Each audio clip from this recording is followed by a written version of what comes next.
Chapter 36. Victims. Cross my heart and hope to fly. Stick a cupcake in my— Ah! Okay, when I said home, I was really thinking of something along the lines of chapel, or the Star House specifically, I muttered as we trudged along the railroad towards Hoofington. From here, even the dark, roiling clouds over the city somehow looked darker and more roiling-y than the clouds everywhere else in the wasteland.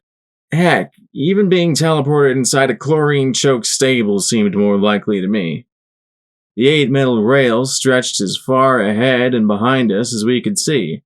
Clearly, some pony had gone to great lengths to clear these tracks. At least pitted and rusted lengths from all over the wasteland, it looked like, had been selected to repair a single line, and the ties that were too badly rotted had been replaced. The goddess will not risk any more of her children in that place. Not until the innovation dilemma is solved, the kunai said softly. You know how multiple alicorns cause the resonation effect? And, technically, we are within the old Equestrian territorial province of Hoofington. Technically, the goddess can kiss my dock, Rampage muttered as we passed a rusted switching station with a sign that read, Hoofington, 22 miles. Wine, wine, wine, I said with a roll of my eyes. A few days in 10 pony and you all go soft. I didn't feel tired at all. Though, of course, I was kinda cheating. Ponies is always whining, Rover agreed with a snort.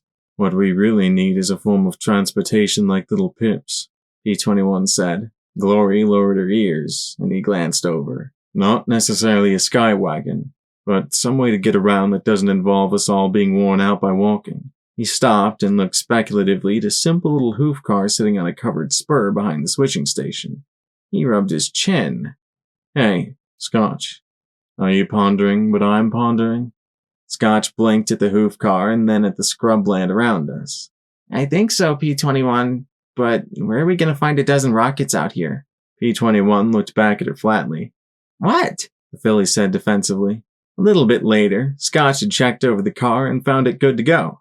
I smiled as they pushed it out and onto the repaired track. Well, I suppose it's an improvement, but now you're going to get all worn out by working those levers. P21 turned to look at me, and then a small smile grew on his face. What? Glory glanced at me apologetically. Rampage grinned, and even Scotch was smirking. Why are you all looking at me like that? I asked as I took a step back. What? You know, I'm supposed to be the hero, leader, thingy, I said as I trotted along. Little Pip's friends wouldn't make her do this. P21, it's making that whining noise again, Scotch Tape said as I hauled the hoof car along the tracks, the wheels squealing softly despite the grease the filly had pumped into the bearings. In addition to the grease gun, P21 had found a dozen or so caps, some bits, and some scrap metal while searching the switch house and maintenance shed.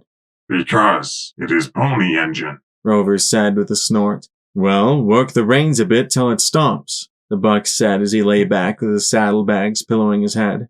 The filly snapped the ropes against my non-metallic ass, making me jump, blush, and glare back at my friends.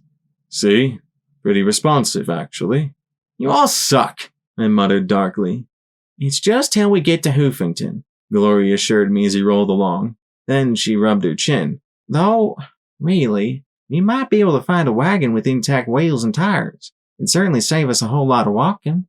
I thought you said you weren't going to turn this into a regular thing, I protested as I tugged against the harness and received another smack from the reins. Yeah, but that was before we found out how sweet it is not to walk our hooves to the nub, Rampage said with a laugh as she deftly sharpened her horn blade on the spinning rear wheel. I looked at Lacuna gliding effortlessly beside me with a small smile on her lips. What? Oh, nothing. The alicorn's amusement was nearly palpable. I just thought I'd mention that there's a train coming this way. I looked ahead and spotted the dark shape on the tracks ahead of me. The kunai lifted the hoof car onto some neighboring spurs as it grew closer and closer and— What the hell is that? I gasped. Clearly, the idea of having a pony pulling a cart wasn't new, but I'd never imagined a pony like this before. He was colossal. Twice as big— no, 10 times as big as Big Macintosh. His bright blue hide dripped with sweat as he walked along on hooves almost twice as big as my entire body. Bright yellow eyes looked down at us, and he gave a great snort at the sight of me hooked to the cart. "Bruss," the giant pony muttered as they rolled past. "Goliath, don't you be talking to no riffraff!" shrieked a bony yellow unicorn mare from a little platform atop his back. "You let me handle this here. You just keep on walking till you hit the Everfreight spur." Yes, Mama, he sighed. He pulled 3 enormous rusty tankers and 2 flatbeds loaded with hundreds of stacked barrels. Scraggly ponies with hunting rifles watched us sullenly as they rolled by. There was a bright flash, and the bony unicorn mare appeared before me. "What's your business on my here railway?" she asked as she glared at, well, every pony. She twitched in aggravation.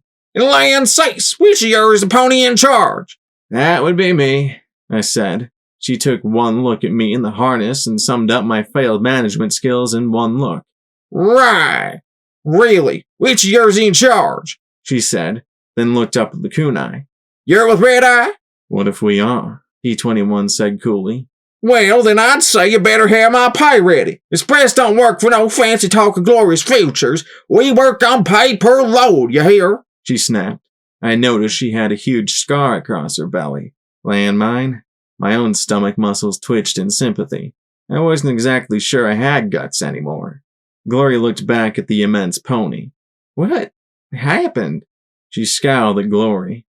"'Tain't none of your beeswax, that's what's happened." "But he's huge," Glory stammered, her jaw hanging open.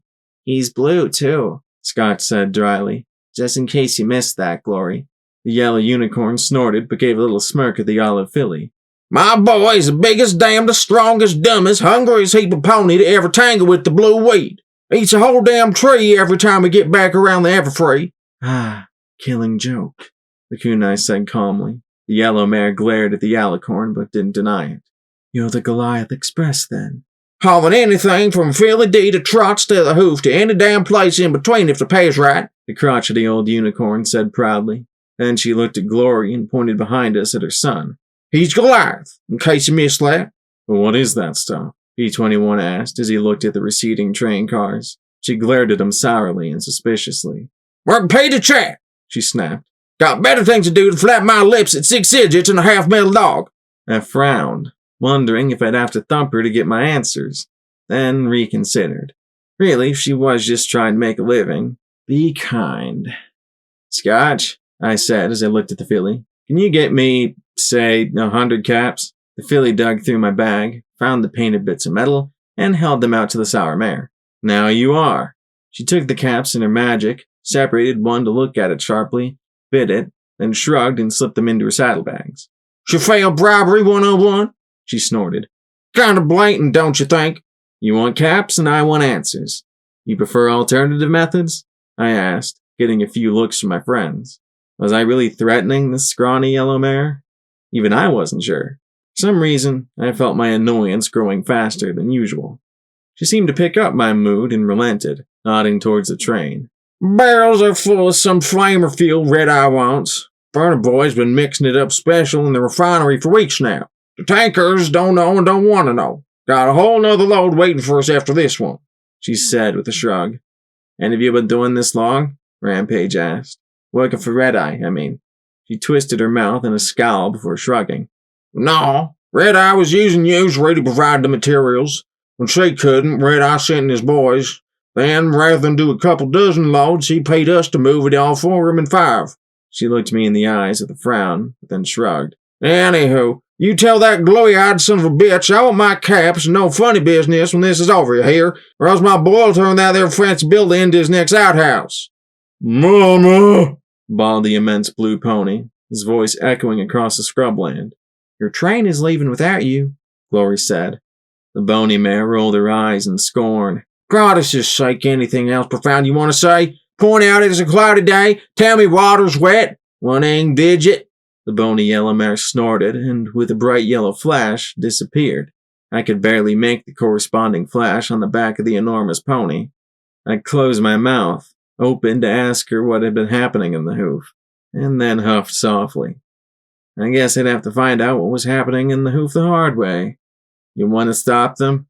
A few good blasts into those barrels should make a pretty impressive show, Rampage said as the kunai lifted the hoof car back onto the tracks. I sighed. I'm probably gonna regret this, but no. They didn't attack us, and I really don't want to find out what Goliath can do in a fight. Let's get home. I want to find out just what's going on there. I lowered my head.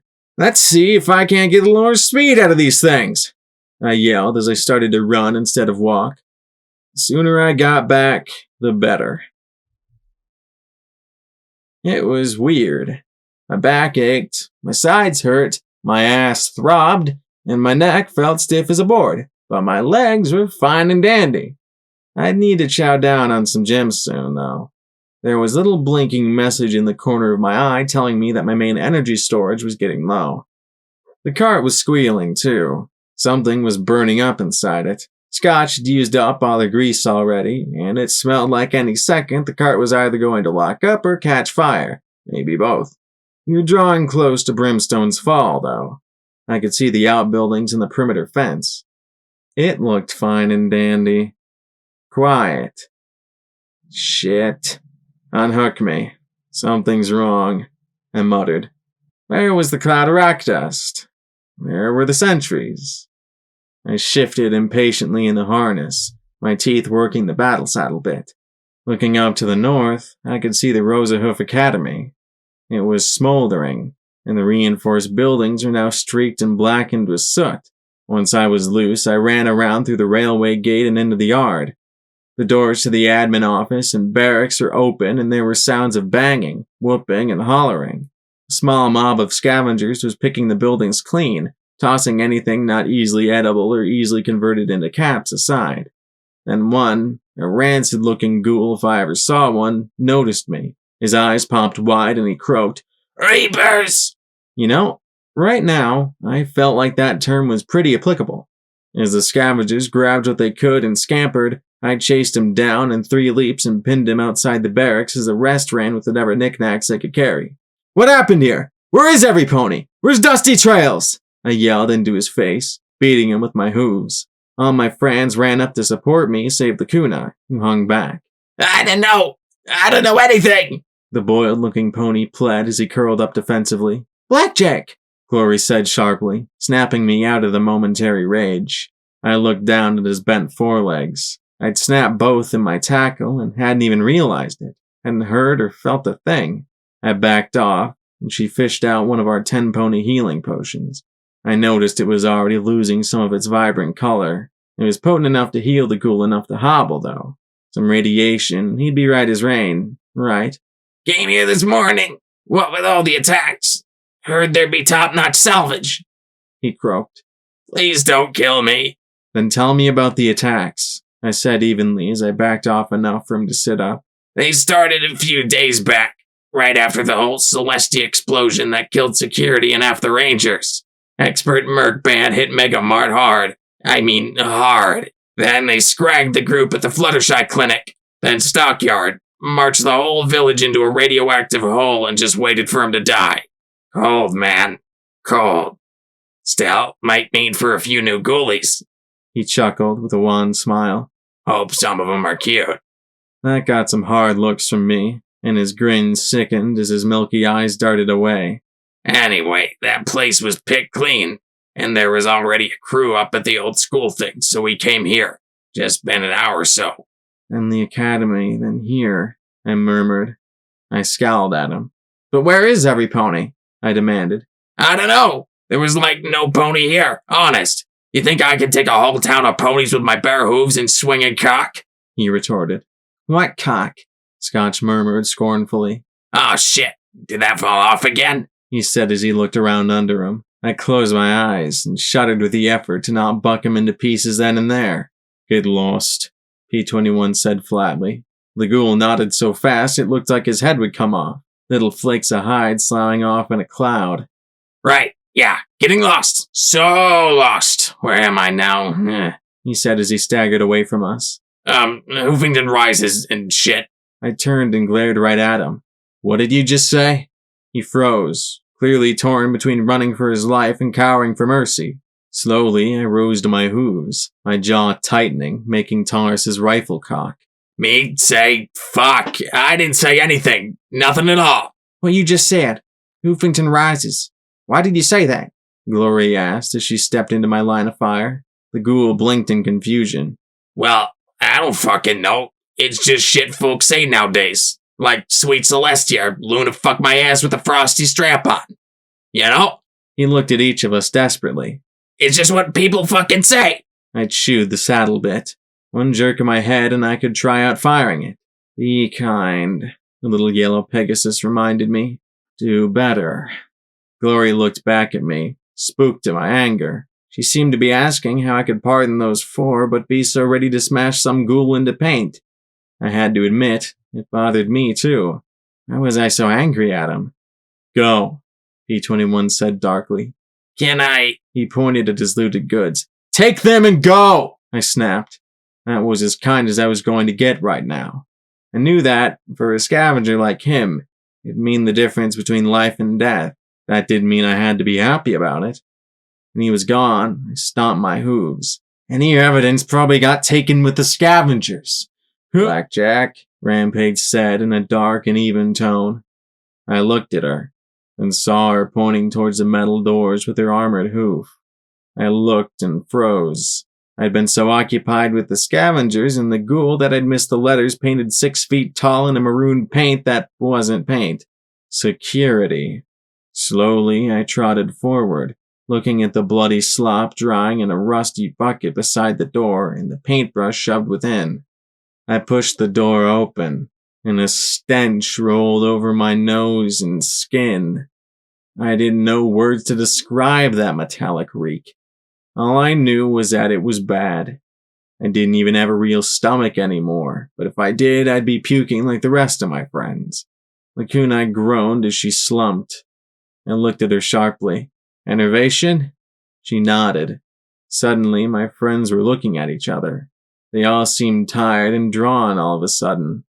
It wasn't like this before, I said softly, looking at P21 and Glory for confirmation. But, aren't you feeling it? P21 asked me in concern. That surprised me. No, actually.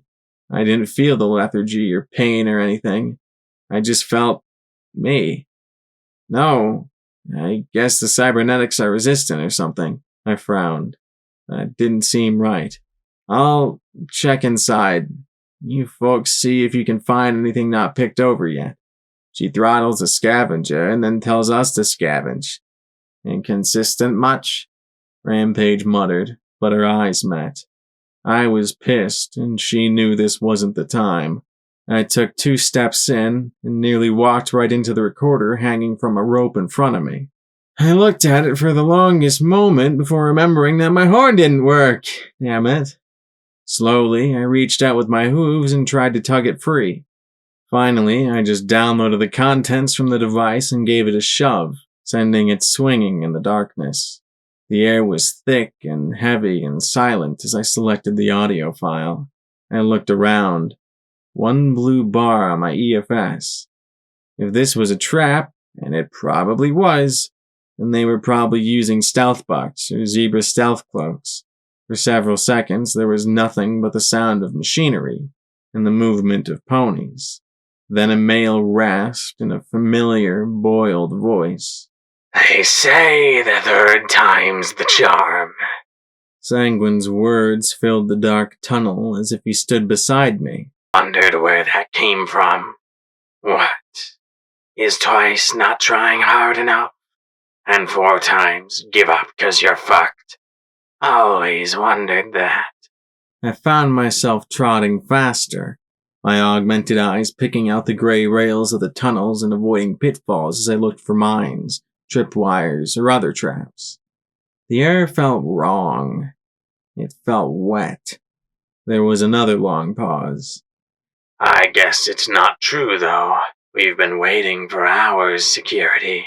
And you still haven't shown up. No words from that DJ fuck either. But I know you, security. I know that you didn't die with that ship. I don't care what they fucking say. You're alive. Because if you're dead, then I'm fucked anyway. And if you're alive, then you're following me.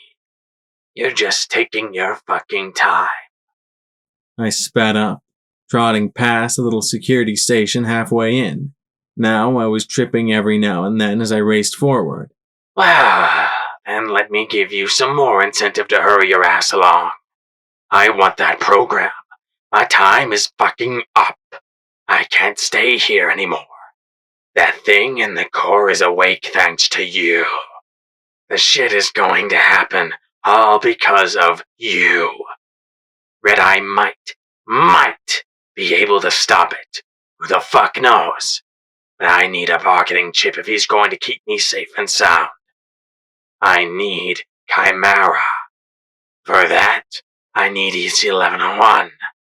There was a horrible moment of silence, then the grinding of machinery and the terrified sniffling and sobbing of ponies. Do it! Psycho Shy's voice broke in.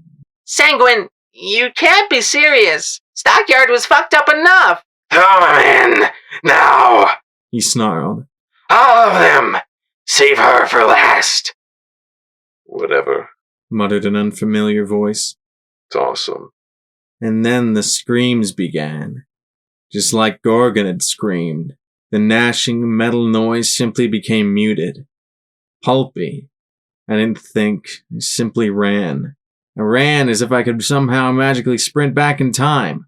I raced faster and faster, propelled by the screams of those ponies that I was already too late to save. And then, suddenly, I was in the round cavern, the ledge ending abruptly behind me as I tried to stop. Momentum carried me onwards. It flipped me forward into that dark and still void. My hooves flailed at the air as I twisted, hoping there was some magical telescopic leg thing that would let me grab the edge. But there wasn't. And I fell as horrified screams played out of my leg. The pool below broke my fall. It wasn't very big, wasn't very deep, but it was deep enough. My metal legs sent me straight to the bottom as I struggled and flailed. I opened my mouth, and then I tasted it. I screamed into the thick soup and tasted blood. He'd put them all through the crusher. I flailed and struggled, trying to find footing beneath me. A little O2 gauge began to drop. I might have been cybernetic, but I still needed to breathe. I could see nothing, hear nothing. I felt bits bobbing and brushing against me as my hooves flailed and kicked out under me. I was going to drown in the crushed-up remains of dozens of pony workers. Then I felt hooves grab my neck and pull. My head broke the surface, and then my mouth. I automatically took a breath, a reeking, coppery iron breath. I wanted to be sick at this. I wanted to wake up. "Stop it, Blackjack! Stand up!" P-21 shouted in my ear.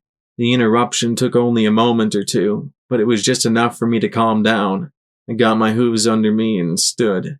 My muscles shook. My legs remained steady.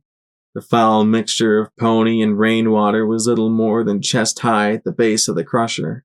The small blue buck carefully helped me along to where the ramp led up to the ledge. My superior weight threatened to drag me down and make me slip. I'd been lucky to fall where I had, and not get speared by the many spires of rock and broken bone. Right. I was lucky. Brimstone's fall wasn't.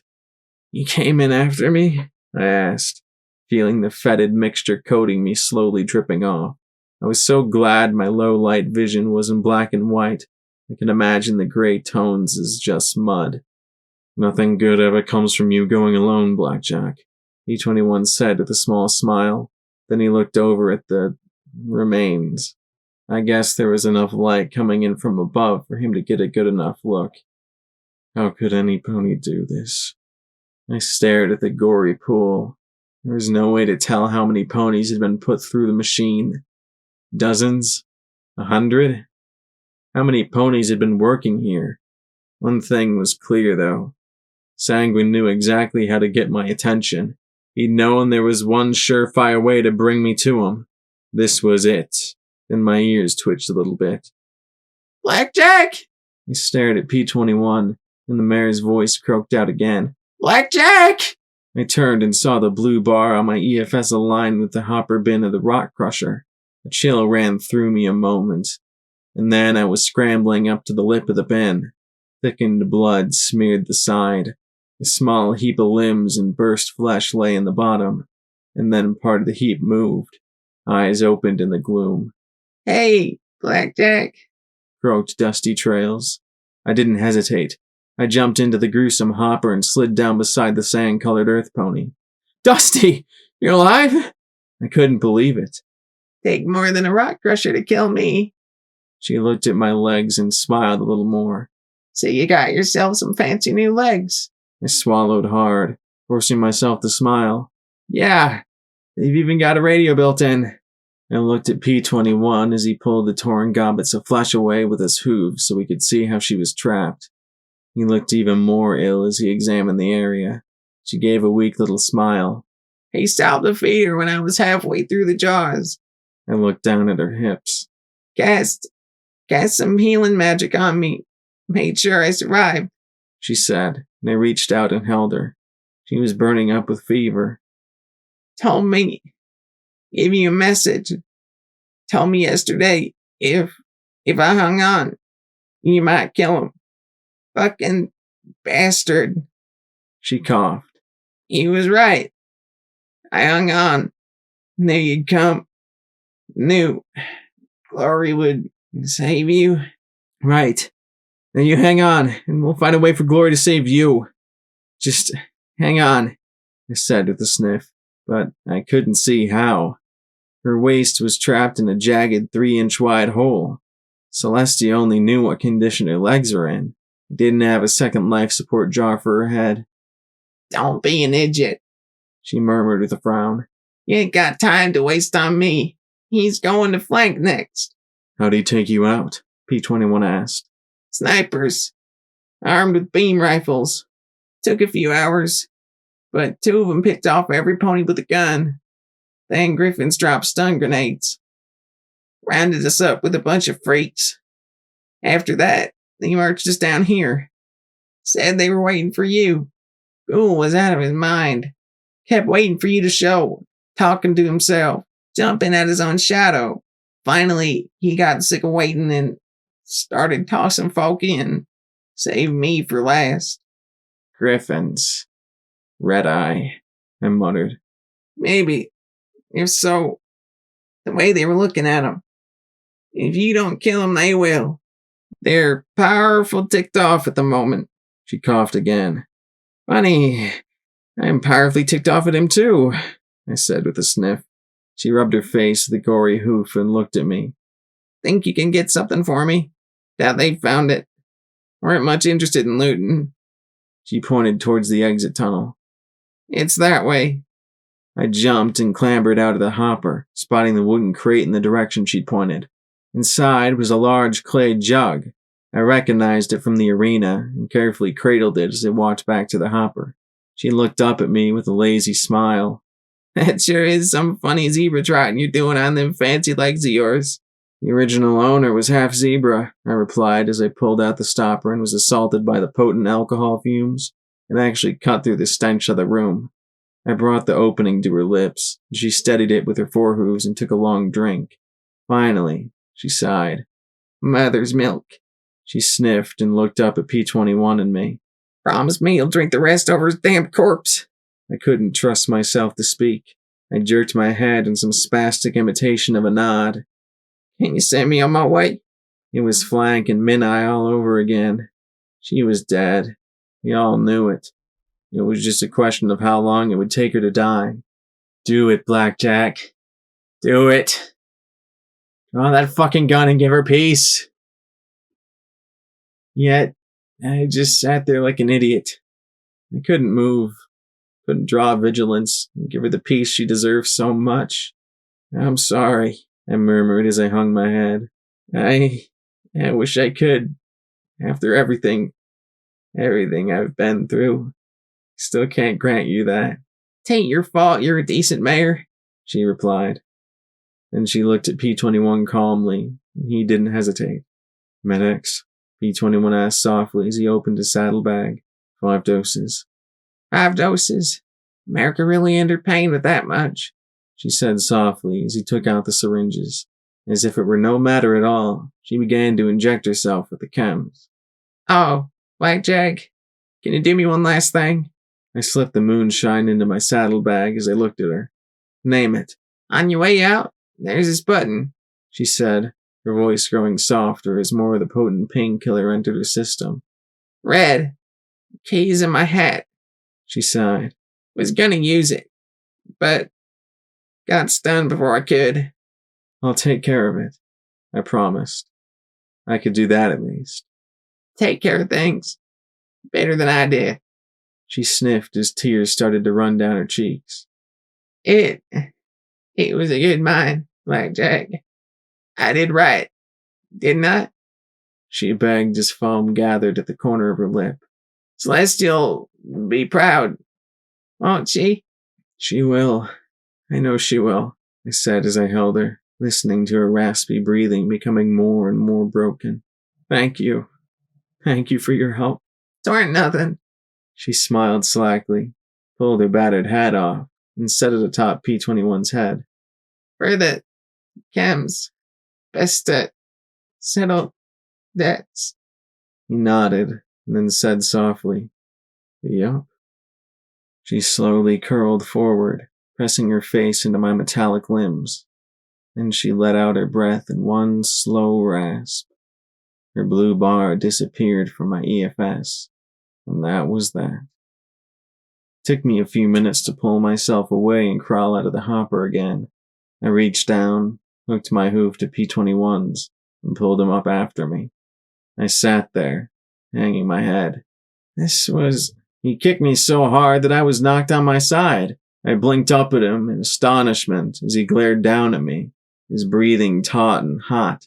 My head spun from the impact, and all I could do was gawk up at him as he sat on my chest. If you say the words "my fault," I will hit you again, he said sharply, then gritted his teeth and spoke slowly, his voice tense. This wasn't your fault. None of this. You didn't know this was going to happen. He stared down at me. And if you start with that "I'm scum" or "I fucked up" or anything, I will beat it out of you. I should have dealt with Sanguine sooner, I said. Again, his hoofs thumped down on my face. Hard. I didn't. Another thump. I coulda. Thump. Finally, we just lay there, him panting and me feeling blood trickle from my swelling lip and nostril. We just stared into each other's eyes, angry tears dancing in his. I won't let you hate yourself for this. Damn it. He was right. As much as my instinct wanted to pin this all on myself, I couldn't. This was one burden that wasn't mine to bear. I smiled. Then let's get the son of a bitch that did this. He helped me to my hooves and then tugged Dusty's wide-brimmed hat more square atop his brushy mane. We headed out, and he murmured, I'm gonna tell Scotch. About me. Her mom. Everything. He sighed softly, rolling his eyes a little. I guess we messed with her memories for nothing then, huh? We wanted to protect her and keep her happy, I replied as we made our way up. I kept a careful eye on him. He looked horrid and exhausted from the enervation, but I didn't think he was in flesh-melting territory yet. The field wasn't quite that strong. Still, it'd make the mine a death trap for anyone working here. One nick that wouldn't heal and a pony would be finished, and there were still a lot of gems in these rocks and tunnels. I spotted the red button she'd mentioned and grinned, rubbing my metal hooves together. Then I reached for the shiny, candy-like button, and P-21 bumped my hoof aside. You ever think you should find out what a button does before you push it? He asked as he lay on his back and looked at the gap between the button and wall. Case in point, dynamite. I blinked and grunted. Why would Dusty want to blow us up? She didn't. She wanted to blow up any pony stupid enough to push a button, he said as he cradled the hat in his hooves and pulled a metal key out of the brim. He slipped it into something on the back side of the button and turned it. I reached for it once more, and once more he smacked my hooves away. But, key. I promise you can press the button. He looked a little more and then nodded. Looks like the key activates a delay and a fuse. He whistled softly. She rigged the mine to blow. Guess the idea would be get down here, get folks out through a tunnel or something, and blow the mine behind them. Smart. He sighed as he looked back the way we'd come. Too bad the stun grenades ruined the getaway plan. So, Button? I asked with a grin. He sighed and closed his eyes. Wait 15 minutes for us to finish searching up top and get cleared out. Push it, then run for your life. Outside. Then he trotted out, mumbling to himself about babysitting. I sighed as I waited, tapping my hoof against the wall beside the shiny button and sucking on chips and chunks of tasty gems. Each one gave me an invigorating rush, which in turn gave me inspiration for new and interesting ways to handle the job before me. Should I push it slowly and deliberately? Mash it with enthusiasm? Rear hoof jump push? It wasn't every day a girl got to push a big button rigged to explosives. You sure are one-twigged mare, the dealer murmured. I glanced over my shoulder at him. You have a friend die in your hooves, and now you're giddy with glee at pushing a button while soaked in the blood of murdered ponies. And talking to you, I added, refusing to let him interrupt my contemplation of buttons and the pushing of them. P21 already convinced me not to kick myself for not being able to stop this. Soon as I push this, we'll head to flank, and I'll try to think of exciting and creative ways to kill Sanguine. Why do you think Sanguine hit Stockyard? The dealer asked softly. Huh? I blinked as I looked back at him. Because he's a murderous asshole. Think about it for a second. He attacks Megamart. Why? I frowned. To draw me out? But why Megamart? Why not, say, Toll or Flotsam? He asked calmly. They're closer to him. Instead, he went all the way over to Megamart. Why? I sighed and set aside my contemplation of buttonness. Probably because they helped me. But how would he know that? He asked softly. And after that, he hit the clinic. And then Stockyard. Why Stockyard? They never helped you. Then they burned the academy. There's not even any pony there, but he burned it. Why? I frowned as I rubbed my nose. Because that was the next place I visited. And then here. The blood drained from my face. But how would he know where I've been? I mean, Then I blinked as my eyes locked with his. He'd need my Pip-Buck navigation information. Which was copied onto Marmalade's Pip-Buck, he murmured softly. Which I gave to him. I looked back towards the chamber. He told Dusty he was going to flank. Then count yourself lucky. He's following the road rather than going strictly in order. The dealer didn't take his eyes off mine as he asked. But where is he going when he's done in flank? I smashed the button and heard an electric fizzle, then immediately turned and raced for the exit. I hit the door with all four hooves and rolled out as it flew open, screaming to my friends to run. 15 minutes, Blackjack! I said 15 minutes!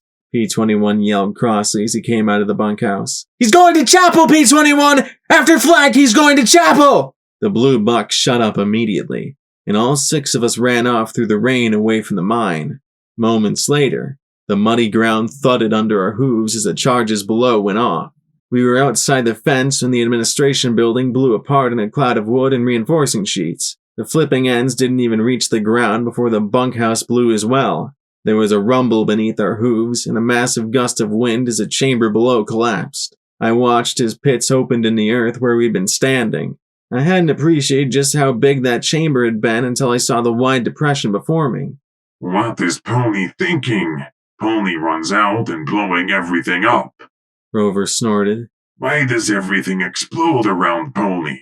Listen, Rover, you need to get to Riverside and your people. Sanguine's hitting every place I stopped since leaving Stable 99. We might have caught a break with Chapel, but if we didn't, I didn't want to think that far ahead. Instead, I pulled the harness on. Come on! I grunted as I pulled, but the wheels of the hoof car squealed as he locked up entirely. The bearings are burned out, Scotch said. We'll have to repack them, and I don't even think we've got parts, and I know we're out of grease. Even if we had all the stuff, it'd take hours. I gave the car a kick. Of all the times to break down. Dog will return to den and send warning to river ponies. River ponies whine, but have good fish. Rover said as he scratched behind his ear. Will you be able to make it safely? Glory asked in concern. Rover snorted and lifted his robotic hand, showing the razor claws. Is good for more than digging through rock, pony. Old dog know many tricks. Dog be fine. Ponies take care of ponies. Is what pony is good at. He said, but for the first time, there wasn't the usual bitterness in his voice. Only stay safe. You can just hoof it straight to chapel, Scotch Tape piped up. It'd take the day, and we'd be crossing unexplored territory, P-21 countered. Rampage nodded.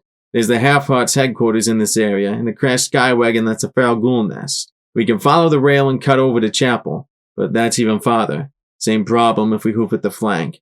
Maybe the Kunai can go to Miramar, soak up some radiation, and teleport us all there? Glory asked. It would take many hours, the Kunai replied, the frustration clear in her thoughts.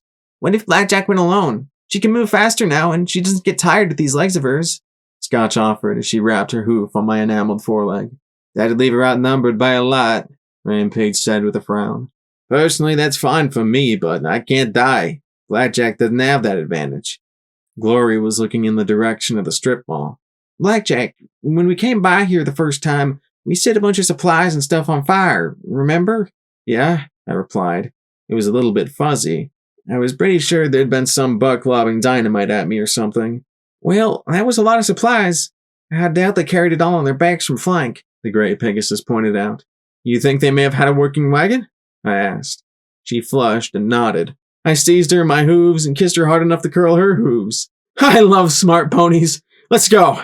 He started towards the nearby strip mall, and I blinked back at Glory still sitting there in a daze.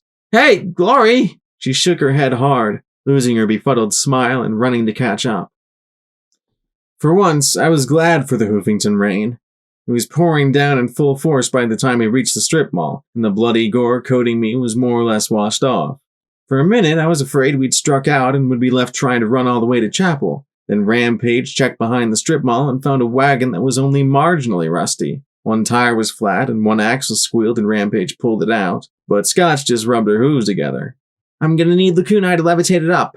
Gonna need some wonder glue, some turpentine, a hunk of inner tube, and some grease. Any grease or oil you can get your hooves on. With that, she got out her wrench and we were scrambling. Fortunately, P-21 found an oil can in the back of the bar, and Glory found the inner tube and helped Scotch work. And me? I just put 4 bits into the jukebox, selected a song, and kicked the side of the machine with my hoof. The lights flickered, and then the machine gave a dry hum. I dug behind the bar, and hidden by dozens of empty glass bottles, I found a flask of wild Pegasus.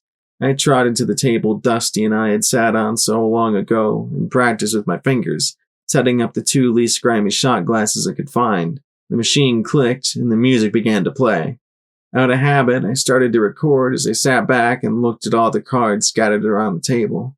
I chewed through another mouthful of gems, then looked at one of the face-down cards on the table in front of me and stared. I tried to imagine the magic reaching out. Try to imagine it like a wind brushing against it, the book had said, like blowing on it without using your lungs. I closed my eyes, trying to focus even though my temples throbbed and my useless stub of a horn ached. I tried imagining blowing the card over. I felt the faintest magic buzz and tingle in my horn, and I chanced to look down. Queen of Spades. Princess Luna smiling up at me. It wasn't much at all, but it was a start. I leaned back, extended my fingers, and picked up the shot glass as the song came to an end. I lifted my glass to the empty chair across from me. Who was I lifting it to? Dusty Trails? Sure, but I was also raising it to rivets and midnight. Those ponies in Stockyard killed simply because of a blip on my pip buck. In a perverse way, I was lifting it to Deus as well. One monster to another in a silent pledge. Sanguid had been around for way too long. It was time to finish the bastard. The jukebox crackled and finally died. I rose to my hooves and trotted out the door. My friends looked at me, and I must have been wearing the most damn shootiest look that had ever been worn by a mare because they didn't say a word. Scotch and the kunai hitched me up to the wagon. I took the bit in my mouth and glanced back to make sure every pony was aboard. Glory climbed up to the seat in front of the wagon and took my reins. I looked back at her and grinned. Giddy up? She asked, giving them a little shake. No, Glory. Not giddy up. Ante up.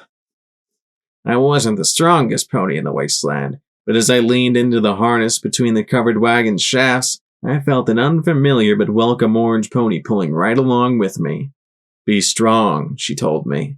And right beside her was a blue Pegasus telling me that I was going to pull it off, and that it was going to be so awesome. With those two pulling alongside me, I couldn't just run. I could practically fly. With an eep from my pilot, my 4 mechanical legs lunged forward, and we raced down towards the east. Sanguine wanted to find me. He'd found a perfect way. I'm coming, Sanguine, and I'm bringing a whole lot of hurt along with me. Pulling a wagon had the most startling effect of focusing my world. Every bit of my energy was put into moving forward. While my legs weren't all that bothered, I had plenty of flesh and blood bits that were stressed and sweaty. I pushed through the pain. Atrocity takes time. The bastard wanted me to catch up to him. I just had to do it before any pony else died. Glory and Scotch guided me. With all my attention on running, I had no time to look for washed-out sections of road, abandoned wagons left as barricades, or bars on the EFS. I was too busy running. Since DJ Pone 3 was off the air temporarily, my pit-buck played some of Mixer's finest and time slowed down to just the present. I didn't have time to think about the future. I didn't have the energy to think about the past. I just had the pull of the reins and the thudding of my hooves and the rattle of the cart to tell me what to do next. Then I felt the reins pull back and the squeal of the wagon's brakes. Obstinately, I wanted to keep running. But then sense settled in. There was a good reason to stop. We were here. Glory hopped down beside me as I looked at the wall of rubble that had been erected around the town. There was smoke and fire, but not a whole lot of shooting. I still couldn't feel myself breathing, but my vision was flashing warnings about dehydration, caloric intake, and power reserves again. Why'd my insides have to be ridden in egghead? Glory hopped out and immediately cracked open a bottle of filtered water with her teeth and hooves and held it to my mouth. I slugged it down as Scotch released me from the harness. My body hurt wasn't the accurate term. I wasn't in pain so much as a full body ache that spread through my organic parts. Was that because I'd just never really put myself to moving like this before? Or something else? Once I'd finished the bottle of water and was unhooked, I trotted my way clear a bit and looked around. Flank had seen better times, but it looked, surprisingly, that Caprice had followed through on my suggestions. 2 of the turrets Glory had made were still functional atop their buildings. The single gate had been blown open, but judging by the dead ponies scattered around it, the assault had cost the attackers dearly. Is it just me? Or does the innervation feel worse? Glory asked, looking at the pained expression on the kunai's face. I dunno. I can't feel it just yet, I said as I trotted towards the main gate, alert for red bars. Maybe something was turning up the innervation across the whole valley. Wasn't that a pleasant thought? I still couldn't feel the tearing sensation or the fatigue, though. Was I just not being affected by the draining energies, or were my synthetic parts resistant to the field's power? Trotting towards the settlements, I looked around. I remembered the addicts and half-starved ponies lingering outside in the marshy ruins of the town, but they were nowhere to be seen now. Instead, there were a cluster of tents and banners, 3 black vertical bars on a green field, and a dozen ponies standing around watching us head into flank. They weren't shooting at us, and I didn't see any monster ponies, so for the moment my curiosity was sated. Still, I'd have to check them out. Soon. I made my way inside, looking at the metal wagons turned on their sides and braced together to form a secondary security wall. From the scorching on the inside, they'd been attacked by some sort of flame so intense it had slagged the metal. Rooms was on fire still, and from the 4 dead manicores it was clear that at least one monster pony had been here as well. Still, Flank had clearly put up a tougher fight than Brimstone's fall. I could imagine the beam rifle snipers picking ponies off through the chain link that had protected the settlement before, the defenders split in two, guarding both entrances. Then, from out of nowhere, a red bar appeared, a mare in pink barding racing at me faster than I'd ever imagined a pony could move. In a flash, she was in my face, and so was the revolver in her jaws. I rolled away just in time to avoid a bullet to the forehead. Still, her next 3 shots bit through my barding, barely slowing. Her pupils were tiny points in her pink eyes, and she was on top of me before I could recover. The mare was smaller than me, but her hooves slammed into me with more force than I'd thought possible. Rampage tackled her off me, the pair rolling across the rain-slicked street. Another frenzied mare charged Glory, a pair of metal batons glowing as a Pegasus turned and hosed her attacker with green beams of magic. Astonishingly, the mare didn't seem fazed at all as the bullets burned at her flesh. Glory raised her hooves as a baton smashed into her face and legs. The kunai's magic glow wrapped the frenzied mare and threw her back. She rolled, tried to rise, and failed, but 2 more ponies raced to their fallen ally and jabbed her with hypodermics. In an instant, she was back on her hooves again. I aimed some suppressive fire at the 3 and they took cover, at least for the moment. "Stay down!" Rampage roared as she raised her hooves and smashed them down on the thrashing mare. The earth pony kicked out furiously, denting her armor. "Stay down!" she repeated with another stomp of her forelegs, the kick making the mare bounce. Still, she kept trying to get back up. "Stay down!" Rampage yelled. The mare rose to her hooves, bleeding and broken and still on the attack. One more stomp and the mare's head crunched like a nut. She trembled and went still. Rampage's pink eyes met my own, and she gave a shrug. Told her to stay down. There were a lot more red bars on my EFS now, the ponies matching them fighting with incredible ferocity and resilience. They were all coming out of mixers. I had no idea where P-21 was in all this, but I hoped he could hear me. "P-21, kill the robot in the club!" I had a distinct worry that this is what everything did to a mare. I moved around as quick as I could. One downside of the battle saddle was that it made me less effective in melee combat. Pumped up with Stampede and Buck, these mares' kicks and blows hurt. I almost prefer getting shot to some of the apple bucks I connected. I moved away, clenching my jaw on the left trigger and blasting buckshot. The lead was little more than irritating to the mare it hit, but I didn't know how to swap out ammo without my horn, and I lacked earth pony tenacity and resilience. Scotch tried to keep behind me as the 2 circled. "Scotch, I need to use green shells," I said, tossing her on my back. "Got it! Use the rifle!" she yelled, and I twisted to the right side of my jaw. I didn't have a chance to hit. The mares were so jazzed up on dash that I didn't think they could physically stop moving at that point. I heard the sounds of the olive filly attaching a belt of green shells to the shotgun. Not a real iron pony, but a semi-automatic IF-84. "You're loaded!" The green toxic rounds weren't much more fatal than the lead, but the chemicals slowed the pony's movements enough that I was able to plant a few solid shots on their torsos. Still, under the effects of Stampede and Med-X, and probably Hydra too, they just weren't dropping. Worse, they still had plenty of fresh healing potions on hand and weren't shy about using them. Suddenly, there was a loud whistle, and P-21 emerged from mixers with a familiar, pinched-looking medical pony in tow. One of the frenzied mares moved back, shaking with the effort not to attack. The unicorn lifted a strange tube with her magic, loaded some sort of dart, put the end of the tube in her mouth, and shot the dart out of the other end at one of the mares harrying me. She took 3 steps, staggered to the side, and fell on her face. Another dart, and the next one went down. The mares were frothing at the mouth as I moved back, letting the flank security mares see to their dosed comrades. They were all wearing the same uniform. Scalpel looked at us and said sourly, "Sorry, didn't recognize you. Thought you might have been those mercs come back for another round or those nut jobs across the way." She looked at the lucid mares and their pink security barding. "Come on, get them back in my office before their hearts stop." "What did you shoot them with?" I asked. "Fixer and a moon dust solution," the doctor replied smoothly. Now that the fight was over, ponies are coming back onto the street. The kunai was seen to glory, her horn glowing as she healed the Pegasus's injuries. I, if I was right about what the glowing messages on my vision meant, needed something entirely different to fix my damage. I looked around, gave the melted barricade a second look, and then eyed a spur of metal. I bit down, trying to close my mouth enough to activate the softening spell. Finally, the rusty metal peeled off, and I chewed it with a disapproving face. Needed salt. I suppose that, after 3 prices, I shouldn't be surprised by what you can eat, said a familiar voice. Caprice didn't look well. Some of her softness had worn thin, and her quiet humor was now silent worry. The peach mare looked at me in concern with a shaky smile. I'm glad Glory was able to fix you up.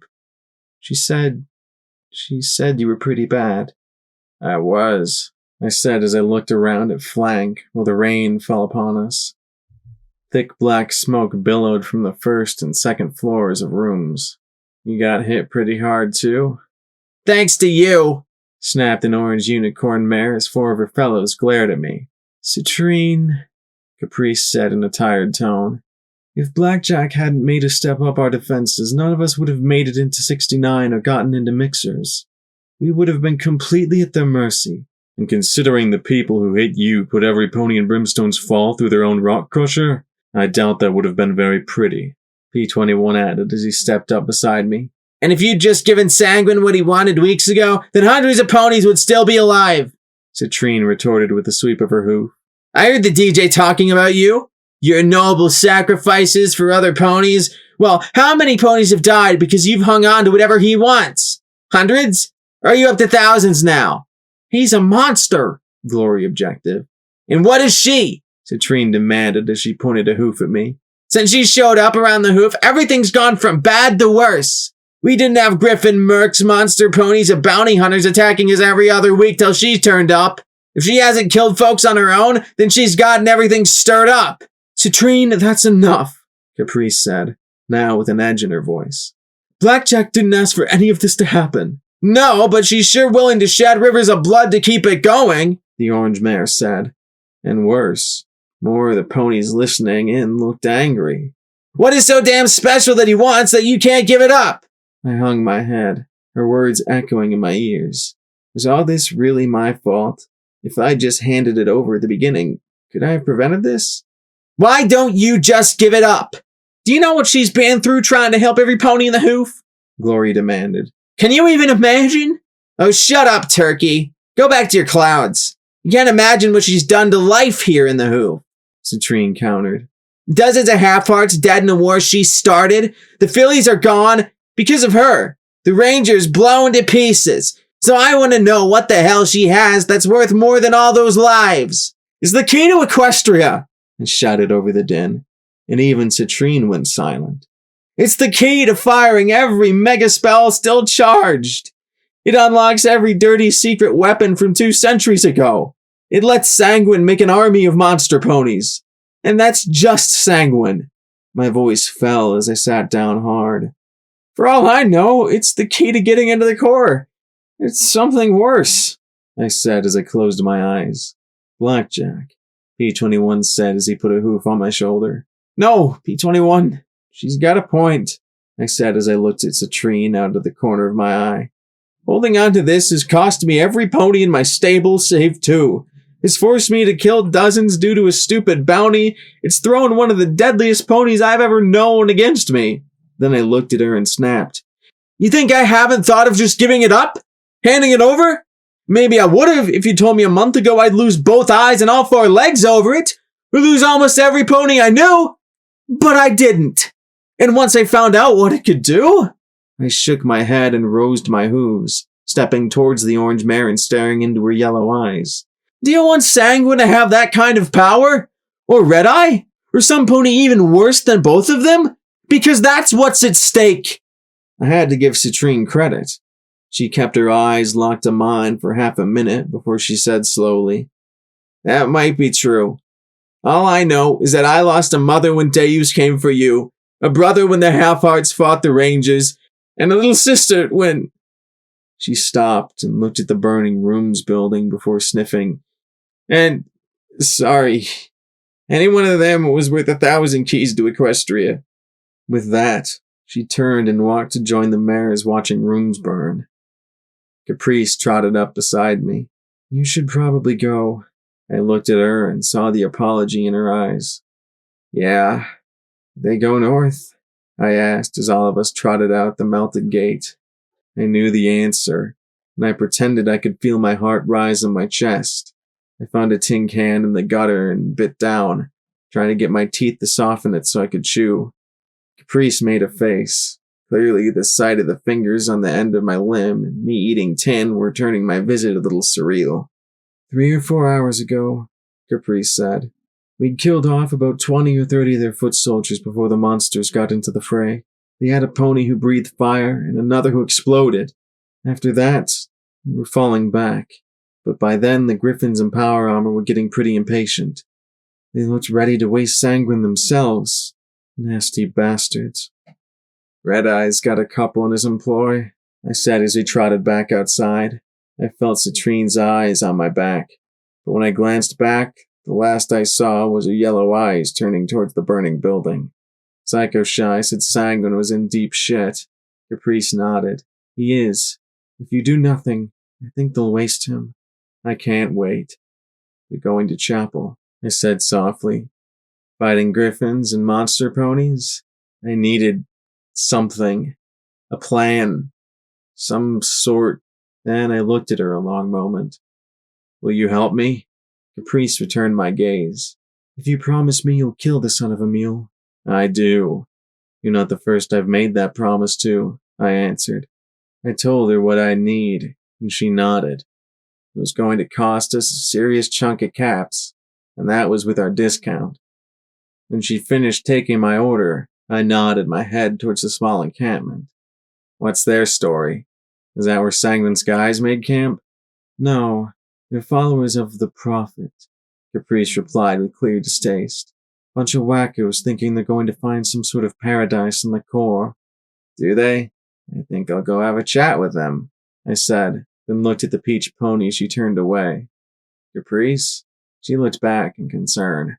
I'm sorry. I only hoped I imagined P21 grinding his teeth like that. I'm sorry I didn't talk to you back when you were trying to make flank more secure. I really thought you were just pretending not to know who I was, she said with a little half smile. Yeah, well, this whole thinking thing is really challenging for me, I said with a rueful smile. She looked sad and regretful as she smiled back. I'll talk to Scalpel and get what you need. Shouldn't even be an hour, Caprice said in a polite tone of deference, then stopped. Blackjack? She looked evasive for a moment. About Deus. It's old news, Caprice. He's dead. Usually is scraping up Brahmin turds. There's nothing else to say, I said with a smile. She opened her mouth, then closed it again. Her eyes set away. Yeah, sure. Sorry. She gave a little smile. I'll get your stuff. Oh, and if you've got any grease lying around, we could use it, Scotch piped up, pointing at the wagon. Damn thing wobbles and whines worse than blackjack after a crate of wild Pegasus. I do not wobble and whine when drunk. I have it on good authority that I am undefeatable while drunk out of my gourd, I said with a prim nod. Of course, once it all metabolized. Don't ask about the bathtub, P21 said with a shudder. And I'll be saying hi to your new neighbors, I said with a glance over at the collection of tents. Please don't tell me you're going to make enemies with a bunch of ponies, Lori said with a sigh. I'm just going to talk, I snorted. I don't make enemies with every group of ponies I cross in the hoof. Fallen Hutch, Rampage said with a roll of her eyes. The Flashes? Burners. Technically the Reapers too, though that's our typical audition. You certainly didn't make a good impression with the Enclave intelligence when you ran across them, Lori pointed out. And you nearly speared Triage through the throat after she saved you at the Collegiate, P21 added. I think it would be better if I did not add how the goddess feels about you, the Kunai murmured. I felt something winding up in my brain, like a wire drawn too taut that was about to snap. I was trying to do better, really. It wasn't my fault I made enemies as easily as sneezing. Okay, fine. I'm going to walk over there, say hi, and probably meet another group of ponies wanting to kill me, I said with an indignant snort, lowering my head as I grumbled to myself. Okay, good enough for me, Rampage said as she trotted up next to me and grinned back at my friend's look. What? I don't mind pony shooting at her. A lot less boring than all that negotiating stuff. The two of us trotted towards the tents, and Rampage asked quietly, "How's Scotch holding up?" "I don't know," I asked as I looked over at her. "She seemed fine in 10 pony. She was a mess in 10 pony. When you died, I had to go out and pick a fight with some alicorns and what they call raiders there just to get away from her," Rampage said with a worried look. "He's trying to put on a brave face now that you're back, but I think she still blames herself. She's also scared to death of male ponies now." "Huh?" I frowned. "They didn't touch her." The thought froze me down to my hooves. "Did they? And I missed one and didn't hear it?" Rampage snorted. "Blackjack, she didn't have to be raped. They worked you over for an hour, and she heard it all. I think the only buck she can be around at the moment is P21. Rampage looked back at where Scotch, Glory, and the Kunai were fixing the wagon. Pretty sure she wets the bed. I sighed, ears drooping. Great. Another thing I need to address. Or you could have P21 talk to her about it. I would talk to her myself. I've gone through a plow more than a few times. But if she starts bawling... The striped pony gave a sickly smile before shrugging. You've been raped? I blinked and received another, "You're being stupid again, Blackjack." Look, was this something from Twist or something else? I couldn't imagine any pony raping Rampage. "I told you I had," she said, and I wanted to kick myself for forgetting. How do you forget that? She snorted and shook her head at my laps. Lots of ponies in the wasteland have been raped. Mostly mares, but bucks too. Flashers were notorious for it.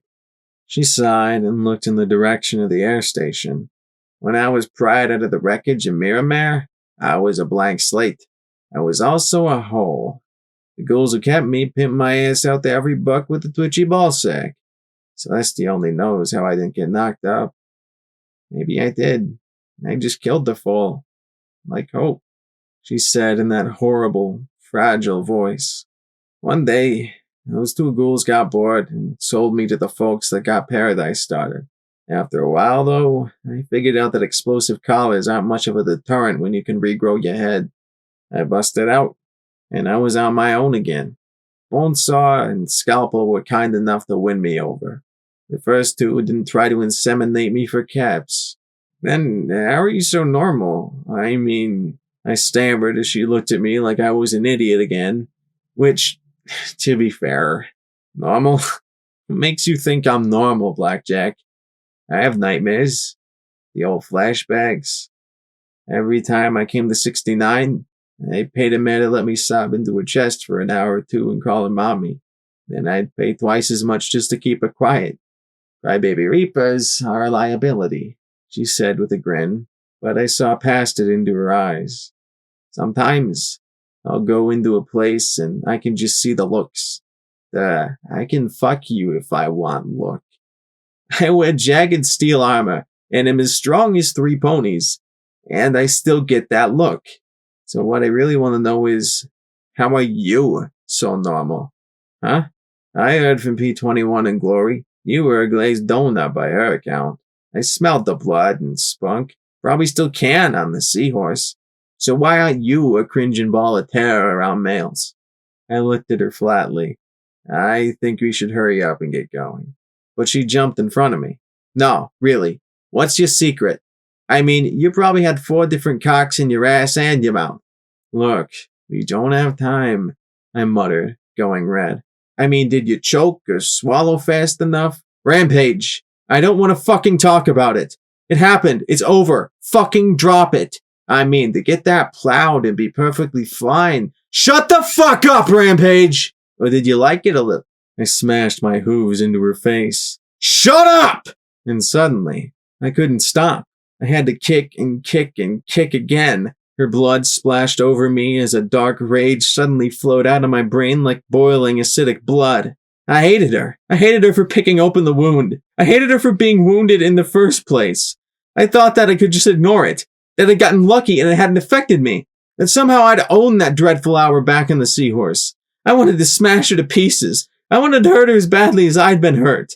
My fingers found a brand new function as they locked on her throat and squeezed with every bit of force I could muster. She'd never hurt me again. Never. I'd tear her head off before I let her. I squeezed harder, feeling the cartilage give and listening to it crackle. And then I looked down at her battered face and crushed neck and jerked my hooves back. Pink light flashed as her injuries healed before me. Any other pony, I imagined Glory, or P21, Scotch. I sat down, glad for the rain, so glad for it. She looked up at me with a sure smile as she healed. Sure, you're just fine, aren't you? She rasped with soft sarcasm. I'd been raped. I wasn't okay with it. I was so damn angry. I wanted to kill some pony. I was scared that it'd happen again. I was ashamed. No matter how I tried to rationalize it, no matter how I tried to make it sound like it'd been preferable. Fact was that I'd been hurt. Hurt bad. Maybe forever. I wanted to shake, but everything was a damn calm inside me, aching. Rampage groaned and rolled onto her belly. Ow. Therapy isn't supposed to hurt this much. Rampage, I stammered in horror. She sighed as she looked at me. You didn't do anything that any mare buck who's been put through what we have wouldn't do. Slowly, she rose to her hooves and shook herself. You have a nasty tendency to repress stuff. So do I. So does P21. But you need to know those landmines are there now. Because otherwise, some pony's going to come along and step on them. And it's going to be ugly. Right, I murmured softly. Victim. I was used to thinking of other ponies as the victims. They were the ones hurt, and I was the one dealing with, addressing it. Victims were weak and helpless, like dusty trails caught in the crusher. Ponies to be saved by ponies bigger and stronger and nicer, like me. Was all my supposed heroism just an excuse to feel superior? I couldn't say for certain, but the thought had me shivering in my synthetic legs. I looked at the blood speckling my hooves and imagined it coming from one certain Pegasus. That night in Ten Pony had been wonderful, no question. But sitting here now in the rain, I thought back. One wrong touch, one reckless moment, and I could have hurt Glory as badly as I had Rampage. The thought nearly floored me, and I looked back at Glory way over by the wagon, barely visible through the rain at this distance. Thanks Celestia, none of them seemed to realize what I'd done. That's why you were able to talk to P21, and why you couldn't. And it's why I can talk to you like this, and about this, and Glory can't, she said quietly as we continued towards the tents. No offense, but couldn't you have waited till after we pulped Sanguine? I've got to say, your timing stinks. Why'd you let Citrine spout off at you like that? She asked with a nod over her shoulder back at flank. She was right, I muttered. She was hurt, and you knew it. And you know hurt, Blackjack. But there's a difference between hurt and right. Her pain didn't make her right. If pain were all it took to be right, then every half-baked raider in the wasteland would be right in doing whatever they wanted. We're all victims, Blackjack. The only difference is what we do with our hurt. She nudged my rump with her own.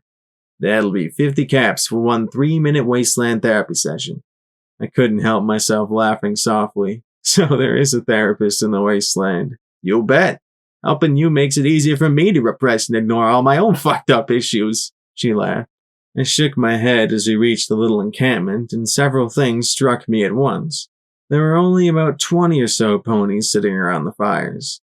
At once, I took in their grubby and gaunt appearances. It didn't match their clothes. Those looked practically new, and their weapons still had the sheen of manufacturer's oil. Boxes of pre-war food were stacked in heaps, but for the overabundance, the ponies just sat in circles around their fires, humming one continuous tone. A tone I'd heard before. I sat down with a sensation of horror creeping over me. I glanced beside me at Rampage and imagined her covered in full cadavers.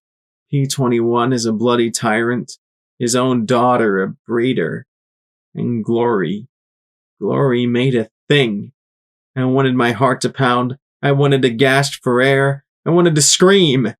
Rampage was saying something as I fell on my face, hugging it, trying to black the thoughts out, trying to stop that noise. I had seen exactly this, heard exactly that. It had been a dream, hadn't it? Had it been some kind of vision? Had it even been a dream, given how mutated my body was by that time? Then I heard the faintest voice, tiny chime, quiet and pure, filling my ears. Slowly I lifted my face and looked around for the source, but I could see none. Rampage knelt next to me, shaking me. Hey, are you okay? Should I get glory? Should I stop with the mayhem? I struggled to clear my mind and think as those two tones fought inside it. Gradually, thankfully, both faded, and I pulled my wits together. I looked at Rampage and slowly shook my head. A part of me really wanted to open fire. There was something fundamentally wrong in that note. But I couldn't kill ponies just sitting there. No, I said. I'm fine. It's all just a little creepy. From the look on Rampage's face, she didn't believe for a moment that I was telling even half the story. This was maybe the most worried I'd ever seen her. You sure? Yeah, let's just go talk to them. I need answers. Well, okay. Just let me know when to start the rampaging, she said with a wide, familiar grin and only a fading hint that her worry had far from gone away. I steeled myself, faced the encampment again, and stepped forward. A brown earth pony approached, all welcoming smiles and apparently paying no attention to my episode. Something ugly growled in the back of my mind. He was too clean, too well fed. Welcome. I am Augur. Have you come to join the faithful? I looked at the corkscrew cutie mark drilling through a heart. I suppose that this was a step up from his old life. Faithful? I asked, looking at the humming ponies. What, them? His smile faded a touch. The faithful have come to this city of wonders to be saved from the horrors of the wasteland. Soon the doors shall open, and we will return to a world of plenty and paradise. He immediately reached over and scooped up a box of sugar apple bombs. Please accept this blessing of plenty from the hoof. I took the box in a hand and looked at it skeptically. On one hoof, I was really leery of accepting anything from these ponies. On the other, the box looked unopened. I could eat rocks and rusty old cans, and I was hungry and they were sugar apple bombs. Well, the hum probably wasn't contagious through food. I shook the cereal into my mouth and chewed. My eyes popped wide. Even for sugar apple bombs, these were good. Where did you find this? The city guided me to an old recharging station in which we found that treasure. Treasure? Yeah, no idea, I said around a mouthful. This was the best of the best cereal ever. It was hitting my snacky perfectly. I licked the powder off my lips and then frowned. I looked at the box. Something was off.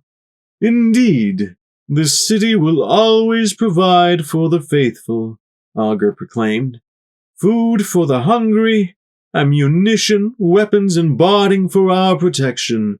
Even potions unravaged by innovation. This box is new, I said softly. Rampage frowned and leaned towards it. No fading, no dust, no warping. And the cereal inside tastes new too. A miracle of the city. A bounty for the faithful. You know, in my old stable, we had machines that could make food like this. Sure, not as good or as varied, but yeah, food from machines. I shook the box between my hooves. What I want to know is where the machines are. Clearly not the way he wanted my line of questioning to go. The glories of the hoof are not for us to question or ponder, he said in faintly hurt tones. If you are not prepared to join us, then I suggest you take our gift and leave. But I would suggest you not begrudge those that have so very little and have suffered so much. I don't. but I do question where such plenty comes from, and who is pulling the levers and why, I said as I stood. Thanks for the cereal. I picked up the box in my mouth. He hadn't sounded like he'd been hiding something. A true believer, I guess. We started back, but then Augur trotted up after us. One moment. You two seem formidable. There is a mare that has something we desire greatly. She is the murderess called Security. She wears a black device on her left hoof. If you find this mare, if you bring us what she wears, we will provide you with riches beyond compare. I stared at him for the longest time. I swear I heard my left foreleg rattle like 100,000 bottle caps. Good to know. What do you want it for? It is the key to our entry to the hoof, he said with a broad smile. We have seen it in a dream. You're not the only one. When we have it, the doors shall open wide, and we will be permitted to enter the core. He bowed his head to us. Hoofington rises. As he left, I gave one look at Rampage. All we needed was for this guy to talk to Citrine, and I was going to have a whole lot more trouble. But what could I do? It wasn't like I could just kill him. Actually, I could. In fact, I was with the one mare who'd probably just be fine with it. Just slip into sats and use my hooves and... I shook my head hard. Killing a buck just to make my life easier? That wasn't me. Yet as I glanced back, that one ugly voice in my head told me I should do it anyway, just to be safe. Just in case. One less pony after my head. One step farther from that dream. I glanced at Rampage and saw the sympathy in her pink eyes, the acknowledgement of what was in my head. Let's go, I said with a sigh, doubting I would ever get to be so open ever again. Back at the wagon, we needed a name for it. Road Bandit? Something. Anyway, once we were back, we saw that Caprice had brought my order. I shouldered it into the harness once more, tore 2 holes in the cardboard box and slipped my ears through, burying my muzzle in the sugary goodness. Well, at least I got a box of my favorite cereal out of it. No bonus to having a piece of machinery for a stomach. No cramps after eating. Actually, I wasn't exactly sure what I was feeling, but I don't think that cramp quite described it. It was more like a strange whirring sensation where my stomach used to be. Whatever it was, though, it didn't seem to be having any effect on my pace. I pulled us as fast and as steady as I could, sucking down on a sapphire and some water every now and then to keep my energy supplies topped off. Yeah, I had energy supplies now instead of rumbling stomach pains. That was good, because every minute that passed by, I was moving a little faster and a little faster. I thought of chapel, and the fillies being force-marched across the bridge and the colts tossed into the churning river. The rain was getting heavier and thunder began to growl overhead. Little flickers of lightning danced between the dark clouds. I hope Thunderhead was just feeling bored or something. I did not need to spend a few hours unconscious again. We passed Blue Blood Manor and finally spotted the village. No smoke, no fires, no bodies littering the street, and there were lights in the post office and little church. For the briefest of moments, I could have pretended that everything was okay. Sanguine was dead in a ditch somewhere. We could have dinner in Star House. Everything was going to be fine and peaceful. That illusion was destroyed in a yellow flash that sent my head reeling and me crashing into the asphalt. Glory jerked the brake, but I was still ground along the broken road and left a few square inches of my face on the tarmac. Psycho-Shy twisted so hard I thought she'd snap me in two and came at me once more. The glory stream of emerald beams made her veer off and instead fly by the wagon. There was a flash and a crack as her power hooves discharged and smashed Glory clear off the seat. I rose to my hooves and at once slipped into sats, then gaped at the low hit probability. Was she really moving that damn fast? 3 shotgun blasts fired in slow motion and not one hit her. Then time sped back up and she curled in and dove again. "Unhook me!" I shouted, firing wildly to force her off to the side. I felt Scotch scrabble at the pins holding me to the cart. P-21 had persuasion out, but he'd needed to land before he'd have a chance of blowing her wings off. That left Lacuna. The purple alicorn was large, glorious, and magical. She was also, unfortunately, slow. Her magic arrows streaked in a deadly barrage that Psycho Shy left in the dust. The kunai's shield flared with each connection of those power hooves, all 4 of them striking precisely to maximize force. Without the cage to constrain her, Psycho Shy could move ridiculously fast, and the alicorn was getting more than a little worn out by the powerful and precise flyby attacks. Then it was free and stepped ahead. The kunai! Try and grab her! We are trying, but she is infuriatingly swift, the alicorn said into my mind. Not happening! Psycho Shy shouted as she reversed with a powerful snap of her wings and corkscrewed straight at the kunai. With an explosive crack, the yellow Pegasus blasted right through her shield and smashed both forehooves against her skull. The kunai dropped from the sky into a heap on the dead, wet grass. Hoping she'd take a second to brag, I tried for a SAS-assisted rifle shot. But she didn't slow after knocking the kunai out and instead dove for me once again. I saw her wide, murderous grin. Her blue eyes wide in glee as her power hooves crackled. Worse, I realized why her strokes were striking with such precision. On her left foreleg was a pip-buck of her very own. Then a red-striped wall of steel hopped in front of me, and Psycho Shy slammed all 4 hooves into Rampage's side. I heard ribs snapping like dry branches. But while Rampage grunted and bent a little, she didn't go down. My turn, she hissed through her pain. And then she reared up and slammed her hoof claws into Psycho Shy's face. 6 bloody furrows opened into Pegasus's hide as she snapped her wings hard to get away. Rampage wasn't going to give her the chance, though. She leapt and landed on top of Psycho Shy like a falling house. The yellow Pegasus screamed as those claws dug into her shoulders and haunches. Well, too bad I don't have a wood chipper. But, she grinned ear to ear, make a wish. Rampage, I shouted, stopping her from tearing the yellow pony in two. Something was wrong with this.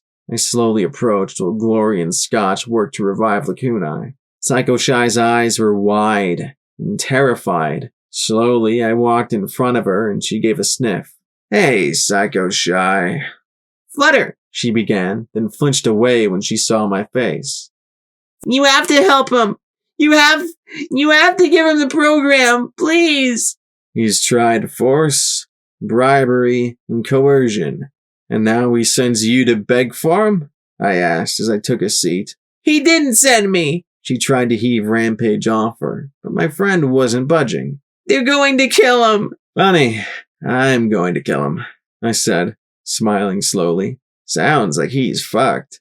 She sniffed as she looked up at me. You have to save him. You have to. Somebody has to, she said as she struggled again. Give me the program! She screamed in mad desperation, her hooves clawing at me. Girl, you have completely smashed your apple, I said with just a touch of amusement. You really think, after everything he's done, not to mention you, I'm just going to save him?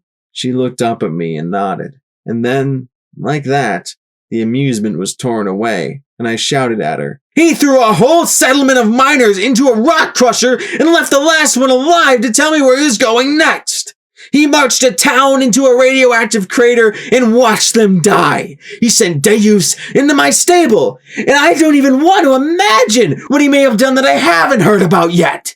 She finally went limp, sobbing as she hid her face in her hooves. I know, but he's all I have. No pony else is going to save him, so I have to. She sobbed brokenly as she lay there in the mud. I stared down, and P-21 emerged from the rain to sit beside me. You can't be seriously considering this, Blackjack, he said quietly. I couldn't answer him. It was insane, and we both knew it. This is the pony responsible for making our lives a living hell. That fucker exposed 99 to that damned virus. You promised dusty trails, he shouted.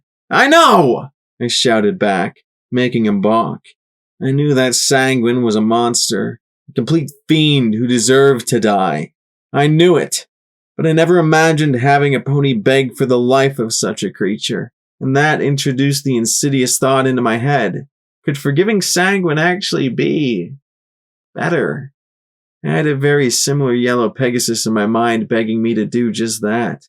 Please, he's all I have, she whimpered. If he doesn't get that program, he'll kill every pony in Chapel, and then Vermilion will kill him. There's something worse in the Corps, Will. Or you will. I sighed and ignored P-21's glare. Who is he, Psycho Shy? Why should I forgive a monster like him? Who is he to you? She trembled as she closed her eyes. My mama was killed by raiders while I was still in the womb. He cut me out, used his machines to keep me alive. He raised me, named me, taught me how to read, made sure I was better and stronger than any pony, she said, giving a little heave against Rampage, without result.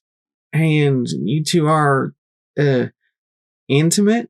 Glory asked, tapping her hooves together awkwardly. All of us stared at her a moment, and she blurted, That's what my helmet said. What? No, that's disgusting, Psycho Shy said in disbelief. Rampage blinked in surprise. Seriously? You're not riding his jerky stick? The yellow Pegasus went bright red, looking away. Oh, so you want to? He's the only pony who's ever been nice to me, she murmured as she closed her eyes. But he calls me his little filly. I sighed as I looked at Rampage. Why wasn't anything ever easy? Well, Dr. Rampage, well, she, I think, is batshit crazy, Rampage said softly. Then she looked right at me. You, however, have a nasty case of bleeding heart, worst in the history of the wasteland. You just can't kill a pony in cold blood, can you? You can kill just fine if some pony is shooting at you, but the second you have to face the thought of deliberately killing some pony, then your guts get all squirmy. I'm not an executioner, I muttered. I thought of Brimstone's fall, of Flank, of 99. So many ponies deserved revenge. If you can't do it, let us, P-21 said softly. Yeah, P-21 and I can make a game of it, Rampage said with a chuckle. Psycho Shy sobbed foolishly beneath her. I sighed. P-21 groaned and covered his face. Not the frickin' sigh. I know that sigh. That's the you don't want to kill some pony who deserves it sigh. I smiled a tiny bit, then looked down at Psycho Shy. I'm sorry, Psycho Shy. I can't make any promises to spare him, not after what he's done. Especially after Brimstone's fall and what he did to Dusty. I'm sorry. Rampage rolled her eyes. I'm guessing you don't want me to accidentally sneeze and tear in two? I shook my head, and she groaned. Soft as damn, hot in the wasteland. You can push a button or pull a plug, but face to face, good and ugly. I'm not an executioner, I repeated softly as I looked down at Psycho Shy. Underglue her wings to a tree. She'll work herself free eventually. She glared up at me with a teary sniff. Then she'll come after me, and next time, Rampage will get her wish. But I am sorry. I can't promise you that. Rampage got off her roughly, bit one of her wings, and dragged her off to the trees beside the manor while Lacuna took off her power hooves. She screamed over and over how she was going to kill me before Lacuna silenced her with a mouthful of her own yellow feathers. P-21 just looked at me and I looked out at Chapel. Don't look at me like that. I know I'm an idiot for sparing her. I don't think you're an idiot. He lied. But then our eyes met and he sighed himself, rolled his eyes, and said with a half smile, Okay, you're an idiot. But you're an admirable idiot. I just hope that no pony dies because you keep giving ponies second chances. I smiled too and looked at Chapel. Hours ago I'd been so sure. Now I was fighting myself. I closed my eyes, remembering the promise I'd made to Dusty and all the other ponies who were owed some revenge, thinking of all the ponies who were in danger. For the longest time I'd wanted some pony. The dealer, the little mares in my imagination, the stars themselves, to give me a nudge one way or the other. Nothing. This was my call. I thought of the little figurine in my saddlebag, the mare smiling in the atrium of the Fluttershy Clinic, the mare to be a mother so long ago.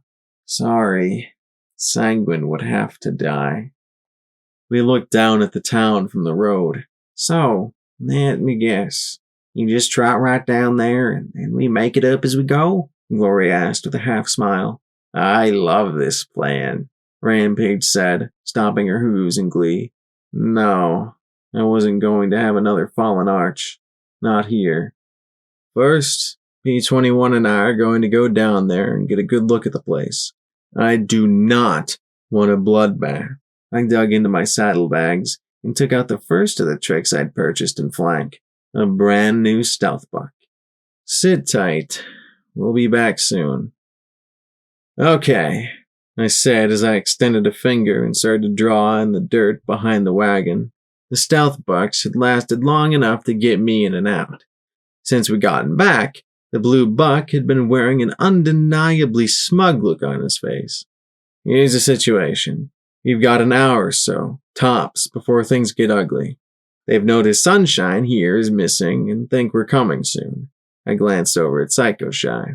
Sanguine's trying to get Vermilion, the griffin in charge, to send the other flyers to check the road.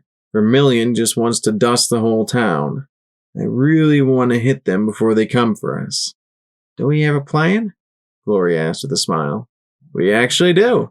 I drew a snaking path in the dirt, then drew squares at the approximate locations of the buildings. 2 snipers are hidden in the chapel's bell tower, I said, putting down 2 bottle caps in the appropriate spot. No pony could hide from EFS after, well, okay, they could, but these 2 hadn't. They're ponies, so they're yours, the kunai. Zap them, use mind control, drop a boat on them, whatever. The purple alicorn nodded once. I will endeavor to neutralize them appropriately. I put down a bottle cap outside the chapel, in Sakashi's house, and in the post office. Here are the positions for the 3 monster ponies. The dragon pony is here. I touched the first. Then the exploding one. I touched the second. And the manicore. I pointed at the third. She's got 3 more of her pets in there. I looked at Glory. The manicores are all yours. Keep strafing them. If they hide or run, fine. If not, do what you have to do. Right, she said with a little nod. Scotch tape had divested Psycho Shy of Marmalade's pit buck and placed it on Glory's hoof. She was still occasionally trying to reach out and touch the EFS bars in her vision. P21 is going to neutralize Fury and then join me at the chapel. He just nodded once, not looking happy. And the dragon monster pony's mine, right? Rampage said in glee and started dancing. I get to fight a dragon! I get to fight a dragon! Her name is Precious, Scotch said firmly, and I smiled. Time to burst Rampage's bubble. Nope, I said, and immediately she sat down hard and glowered at me. I put 4 bottle caps down in one of the small residences. There are 2 griffins and 2 ponies in here. I sighed and smiled. Do what you do best. Inside the chapel, I put down 4 bottle caps. 2 more ponies are in here, along with Vermilion and Sanguine. P21 and I will handle that. When you've taken care of your targets, meet us there. They have most of the children in this corner. I put a sparkle cola there and looked at the kunai. I would be really happy if you could get in there and keep a shield as long as you can. Scotch frowned and then chewed her lip nervously. You didn't say what I'm doing. Please, I really want to help. Don't leave me behind again. I smiled at her. Don't worry, Scotch. Not this time, I assured her, then took out a little tin of mints. You get the most important job of all. The streets of Chapel stood silent and empty, looking abandoned to any pony who didn't notice the occasional pairs of eyes peeking out into the street through boarded-up windows. A pair of beam rifles poked out of the drizzly night from the bell tower, panning back and forth. Outside the large white building sat a very dejected-looking filly. At first glance, she was simply a purple unicorn filly with a slightly odd-looking green mane. Then you saw her spade-tipped reptilian tail, her clawed limbs, and that her mane was in fact a row of green spines. Then there was a shimmer, and an olive filly appeared at the corner of the building. She gave a perfect, warm smile and gestured for the dragon pony to come closer. The suspicious filly stepped towards the corner, and my heart was in my chest as I watched. I had the bit in my teeth. Then the pair disappeared around the corner with no sign of violence. Slowly, I let out my breath.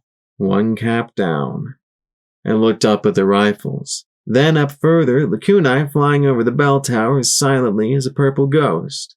There was a bright purple flash with a twin above the river, and the 3 bars vanished from my EFS. 2 more caps down, but that flash wasn't inconspicuous. I moved over to the door to the building the Griffin mercs are behind and set an empty Sparkle Cola bottle up right beside it. From out in the rain came the clatter of hooves on asphalt. I looked at the door to the house. Waiting. Then I knocked hard on it. The door creaked open and a metal-covered head peeked out. Huh? He had just a second to do the right thing. Instead, he stood there gaping at the glittering form charging him. Reapers! She screamed as she slammed into him like an armored freight train. Me on Stampede had been ugly. Rampage on the stuff. Well, at least she was happy. At the racket, the Manicore Mayor Brass stepped out of the post office just in time to receive a blinding burst of green Gatlin beam fire to her face as Glory stepped into view. The monster pony ducked back, but the next Manicore that tried to leave the post office exploded in crackling light and collapsed in a heap of emerald dust. Fury raced out of her building and at once started to run towards Glory, but as she charged, there was a soft from the gap between the houses. A metal dart appeared in her flank. She started to glow and shock, then dimmed, took a staggering step, and fell over on her side as a solution of fixer and moon dust filled her veins. I turned back towards the door of the chapel, 2 bucks in combat armor, one floating a sniper rifle, and the other with 2 marksman carbines on his battle saddle. We're stepping out and taking aim at Glory. I suppose that a mare appearing right in front of you is more than a little bit cheating. Appearing and using sats to blast your face with explosive rounds was a lot cheating. To the Unicorn Stallion's credit, though, it still wasn't enough to take him down. He staggered to the side, injecting himself immediately with Stampede and a healing potion as he fired his rifle at me point blank. One downside of being able to feel my cyber pony parts was that it really hurt when that round punched clean through a forelimb. The other merc mare raced to my side and strafed me. I drank a healing potion, but the process was horribly slow. I just had to grit my teeth, and I turned and fired both rifle and shotgun blasts at the Earth Pony mare. She kept pouring on fire, definitely not going down easy. Then a little green apple with a green band arced out of the darkness behind her and landed at her hooves. She leapt aside at once and was midair when the magic grenade went off in a green sphere of energy. The magic transformed her into so much green sludge splashing across a cracked pavement. Unfortunately, I'd taken my eyes off the sniper unicorn, and he reminded me of his presence by putting a round into my chest. My EFS lit up with flashing warnings and diagrams telling me how badly I was injured, and the burning pain was another clue that even I couldn't miss. I looked at him, seeing right down the barrel of the gun and knowing he put the next round through my brain. Then there was a resounding clang, and fragments of wet, rusty metal flew past me as a dark hulk landed atop the sniper. It rocked twice, and I gaped at the rusty keel. Lacunae landed neatly atop the hulk and thought simply, I found a boat. One of the griffins leapt out the window of the House of Rampage. He whirled, wildly firing a pair of multi-disintegration bolt guns at rain-destructive magic in a cone of annihilation sweeping towards P-21, Lacunae, and myself. Like a rain of destructive death, the bolts, any of which could turn us into matching pink slime, began to strike us. Lacunae's shield spell was immediately rocked by the onslaught. The griffin opened his eyes wide as green magic crept over his body. He glanced back, his face twisting in one brief moment of agony, and then collapsed into glowing dust. Unfortunately, turning her gun on the griffin meant that Glory had given an opening to Brass. Like a thunderbolt, she launched herself out the double doors of the post office and into the sky. Fuck this! She screamed as she dove, scooped the unconscious Fury in her hooves, claws, and started climbing, flying north as fast as her scorched wings could carry her. Hey, get back here! We'll turn you into a Reaper yet, Rampage muttered as she limped out. She had an entire foreleg missing. The pink light was creeping out her shoulder as the limbs slowly regenerated before her eyes. Glory flushed, not entirely convinced that that was a good thing. Then a voice croaked out from the chapel. Well then, time to finish this little drama of ours. I winced, watching the red damage bar slowly creeping upward towards stable conditions. And this was going to take a while. I looked around, spotted some tin cans, smashed them under hoof, and popped them into my mouth. The rusty metal had the consistency of paste and didn't taste much better. 3 more cans and some scrap metal later, though, and I was getting in the yellow territory. Blackjack, are you going to be able to take care of him? P-21 asked in concern. I looked at him and smirked. If he takes a hostage, he is one dead ghoul. There was just the issue of saving this hostage. Only blackjack, please. You're crazy if you think, Rampage began. Then there was a gunshot, and the Crusaders inside began to yell and shout as a filly cried out in pain. I looked at Lacuna. Get Gloria and P-21 in the bell tower and teleport in once I have them distracted. Rampage, he doesn't leave out this door. Got it? Every pony nodded. I took a deep breath. My injuries were mostly regenerated. Slowly, I walked into the chapel. The pews were all smashed and stacked in a pen or barricade that had most of the Crusaders inside. I was afraid they might have been moved or mixed up when the attack started, but they were mostly all together. Harpika, the ghoul Pegasus, was softly humming to keep them all as calm as possible. Sakashi sat bleeding in the corner, cradling Magina. Some pony had worked her over good the last hour. There were, however, 3 who were not penned up. Priest, Sonata, and a bleeding Charity. The yellow filly clutched her stomach as Sonata tried to staunch the bleeding with her hooves. So glad to see you again, Sanguine said from behind Priest. The boiled-looking ghoul watched me over Priest's black back with a half-witted gaze and a smile. A glowing revolver appeared, freshly reloaded from his saddlebags. And then he nodded over to the pen where a glowing grenade hovered over the collected children. I really do apologize for all this. I really would have rather settled this some other way. Then he paused. Is Fluttershy still alive? Well, I didn't shoot her in the gut, if that's what you mean, I replied. Sanguine had the audacity to look relieved at that. Yes, good. Well, lose the weapons and I will heal her. This is taking too much time, growled the dark form lurking in a corner opposite the pen. A big, dark something. Vermilion was one of the most impressive griffins I'd ever seen. And, on top of that, I wasn't entirely sure what was armor and what was augmentation. His black armor was edged in stylish red that matched his dark red wings. The glowing eyes in his helmet narrowed slightly. Just kill her. I've wasted enough time with this shit. Shut up, Vermilion, Sanguine snapped, pink vapor trickling out his nostrils. Security's taken out Deus in the Steel Ranger's battleship. She is ridiculously dangerous, but she also doesn't want to risk her filly friend here bleeding out. Don't count on that, asshole! Charity hissed despite her agony. Blackjack owes me a ton of caps.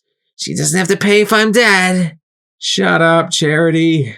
I'd much rather pay you back. Please. You don't have to involve the children. I'm hostage enough for you, Priest said calmly. Yeah, you're a martyr waiting to happen, Sanguine said, then looked at the little Sonata. But there are advantages to having spares. The glowing gun whirled and pressed itself to the side of the little filly's head. There was a click as a hammer was drawn back. Okay! I shouted. His eyes were narrow and desperate. Slowly I began to remove the battle saddle. I didn't want it to be this way. I wanted things simple. I wanted them simple, he shouted as he stamped the gun on Sonata's head. The weapon was shaking as his focus wavered, and I could imagine it going off by accident. Red Eye needs male alicorns to keep the goddess in line. I can make male alicorns, or fuse a unicorn and Pegasus together and make one convincing enough for her. I can make myself useful to him, get him the materials he needs. But the one single thing I'm missing is the key to Chimera. So you found out where EC-1101 got stuck and found a painkiller-addicted Deus to send after it, I said as I carefully shed the weapons and tossed them back out behind me. I lost the guns. Now heal her. In just a second, He replied as he kept the gun pressed to Sonata's head. EC 1101 was all I needed. Simple, really. But then, you had to go and fire a mega spell at Mirabare. Do you have any clue how many alarms and sensors you set off all across the hoof when you fired that thing? And sure enough, you woke up that thing in the core, and now it's taking over one system after the next. Sanguine, you're rambling. Vermilion said in contempt as he looked at the ghoul. I had a suspicion that Sanguine was dead either way. And now this murder spree, all to get my attention. I scowled. You left me no other choice, He snapped. I tried force. I tried bribery. I tried letting Fluttershy fight you for it. I even offered to restore your body to normal. In the names of sweet Celestia and Luna, why the fuck didn't you just give it up? He yelled in complete exasperation. I have been forced to cartoonish levels of monsterdom simply to get what I need. Priest carefully lowered his horn and started to heal the wound to Charity's gut as Sanguine raved. The ghoul spotted the glow, however, and shoved his head back. Next time you try that spell, you can see how well it works on a head wound. I wanted answers, and to splatter his head across the wall, but Charity didn't have a lot of time left. I tossed my weapons all the way out the door, and then my saddlebags too. I hissed in frustration. I disarmed! Now heal her! Give me the program! He snapped. Heal her first and I will! I countered. The filly clenched both eyes and jaw in pain. Sanguine looked half mad as his eyes darted between Vermilion and myself. To hell with this, Vermilion muttered. A missile launcher popped out of the back of his power armor and fired straight at the pen. Then Lucunite, with impeccable timing, appeared in a glorious flash of purple light and raised a shield. The missile exploded against it. She turned her head to the floating grenade, and her own glow subsumed the light surrounding it. There was a thump, and Persuasion's projectile arced down from the narrow stairs to the bell tower and exploded in Vermilion's face. Green bolts raked the griffin as he dodged to the side and readied another missile. At once, Priest's white glow surrounded the revolver against Sonata's head and sent the weapon flying as he turned and slammed Sanguine against the back wall. You won't lay a hoof on another! But Sanguine simply drew a deep breath and blew a bright and colorful plume of pink vapor over Priest's face. On contact with the vapors, the black unicorn's flesh seemed to turn runny. He didn't cry out. He just jerked and spasmed and collapsed. I stared in horror at Priest's boiled, melted face. A pair of Vermilion's missiles blasted up, and only by jumping and falling to the floor were P-21 and Glory able to get clear as the explosions blew the upper corner of the building apart. The delicate stained glass windows shattered into clouds of shards, and the paintings of the ministry mares split apart as the entire front of the building peeled away into the street. Heavy timbers fell upon Glory, pinning her. There was a flicker as Lacunai pushed the grenade through the shield, pulled the pin, and lobbed it at Vermilion. The armored griffin leapt out into the street. I charged at Sanguine as Priest fell to the side and the ghoul threw Sonata at me. Priest! Priest! P-21 screamed as he scrambled towards the fallen stallion. Glory was still trying to work her way free. Sanguine bit down on Charity's mane and hauled the bleeding filly out through the hole. I set the sobbing Sonata aside to curl up beside Priest. I looked back at Glory. Go! Get her! She cried as she struggled to free herself. Outside, Rampage was tearing into the armored griffin, who was tearing back and trying to shake off the mare. I spotted Sanguine making for the bridge, slowed by the injured filly. I raced after them, closing the gap. Finally, he turned, clutching the bleeding and battered Charity. Give me the fucking program! He shouted as he backed towards the edge. Don't give him shit! Charity countered, struggling weakly. He doesn't deserve it! Shut up, Charity! I said, my eyes darting from him to her and back again. I stared at her and heard Citrine's voice. How many have died for this? I jumped into Sats to think. No weapon. No healing potion.